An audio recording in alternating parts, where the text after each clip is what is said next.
Hello again and welcome to our Mathspell podcast. Excellent. So who do we have with us today? From Year 6 we have Amy and Callum. From Year 5 we have Jack and Oliver. And from Year 3 and 4 we have Gracie, Colin and James. Brilliant. So let's start at the top. What have you been learning about in Year 6 this week? In Year 6 we've been doing lots of mock tests. Were they tricky? Yes, lots of them are very tricky. What's a mock test? A test that is not the real test. So this was getting us prepared for the real test in May. And this morning we've been making Christmas cookies and it was really fun, and we've got to take turns to make it and mix it and stuff like that. What shape are they? We haven't cooked them yet because we have to leave them in the fridge until we cook them. Well, it sounds really fun. How long did they take to make? They didn't take that long to make it, but when they finish, we're going to cook them and then put them in the oven for 10 minutes. So when we were doing the cooking, the recipes we had were for 10 people, I think, but we had to scale them down, so they were just enough to fit our groups that we were in. So 10 grams of sugar would have become 5 grams of sugar because we had to half it. Now let's hear from the Year 5s. In Year 5 we've been learning about poems.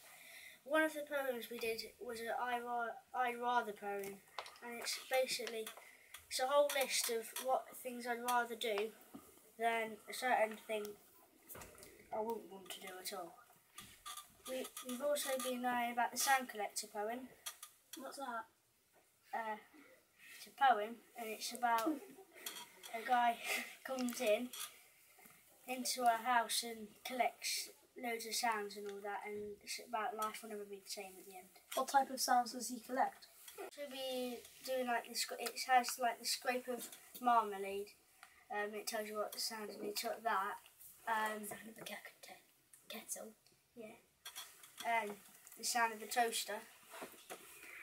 And lots of other sounds. We performed our own poem called the I'd Rather poem, and also Rapping Granny poem. I've got one here. I'd rather get no presents. I'd rather go to school. I'd rather clean a baby's bum or jump in a cold pool. I'd rather eat blue cheese. I'd rather cut my hair. I'd rather eat my vegetables or fight a grizzly bear. I'd rather eat my chilies or rather sweep with brooms. I'd rather do most anything than tidy my bedroom.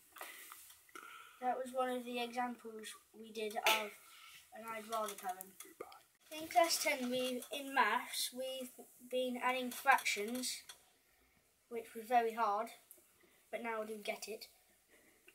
What type of fractions did you do? Like we did 2 8s or something, add 6 8s or something. And we've been What does trying it to use answer? equivalent fractions with it as well. What would be equivalent to 5/10? A half. Congratulations. We in class 11 we went to our local high school, South Charnwood, and watched the Christmas performance. And also in class we have been also learning about fractions. We have been doing equivalent and mixed numbers. We've also been doing our SATs tests, which we did one today, and we've done a couple in the week. Which test did you do? We did a maths one today, and we did a reading one. Was it good? Oh yeah, they were hard. Was it good? I didn't enjoy it. Wait, can I just stop you? Look, what production did you see? It's how charming. That's what I'm about to say. What was your favourite part? The Scrooge doing a solo was quite weird. Who was Scrooge? Alex Alex Kidd. Alex's kid. So Lucas' kid's brother. Can you remember any of the letters that Scrooge said? Oh, humbug! Oh, yeah, humbug. Oh, humbug. That's a bit rare. Let's hear from year 3 and 4. Maths, we have been learning about Lots of various multiplications and ways to and subtract numbers. Were they hard? some were more difficult than each What other. numbers did you have to subtract? It depends what numbers you mean, like comfy stretch or challenge. What did you choose? Stretch or challenge. That's a good idea. You need to challenge yourself at school. Also, what method did you use to subtract? Taken away. I know, but like, did you do a written method for it? Like a number line. Or like, if you probably won't know the column method. Yeah, I know. Yeah, we do column methods. Just using your head and mental maths. What method did you do for your multiplication? Times and divide. Yeah, what method did you do? Like written method, so... Like the grid The number method? line? I would do the good method. I would. I probably as well. In English, we have been looking at a new book called Lost and Found, and it's got a penguin in it. What's it about? It's about a penguin that came into a little boy's door. Looking for a friend? Yeah, looking for a friend. And the boy thought it was lost. Interesting. Who's it by? Yeah. I'm not sure.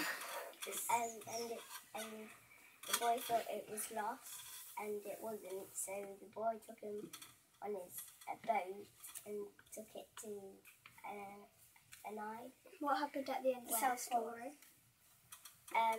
The boy thought, no, it's not lost. It just needs a friend. And then it took it back, and they lived happily ever after. Did the John Lewis advert? Made a friend. It's a bit like it. Can I say A something? little bit, but it's... This story sort of reminds me of Max's Island, and it's there. Is that you can see it. Oh yes, with About the big him creaky going- bears. Yeah, and the big monsters. That's it. Where the wild things are from. Or That was where the wild things live. Yes. What was the Was the penguin's boy's name? I don't, What was the penguin's name? we don't know what the penguin's name is. Do you know what the It boy's never name mentions. is? No. What type of penguin was it? And we've been had like what are those things when like you put one circle together and Oh, a Venn diagram. Or is it Yeah, a carol Venn diagram? It's A a Venn carol diagram. and then you had to put in the middle what was the same about them and What was different? Yeah, What was the same about them? they had penguin in it and the boy. Oh. There was quite a lot of similarities, And so you can't really see all of them. Thank you for listening, and well done to all you guys. We'll see you this time next week. And also, don't forget to buy your fruit at break time. 25 pence for a piece of fruit or a juice carton.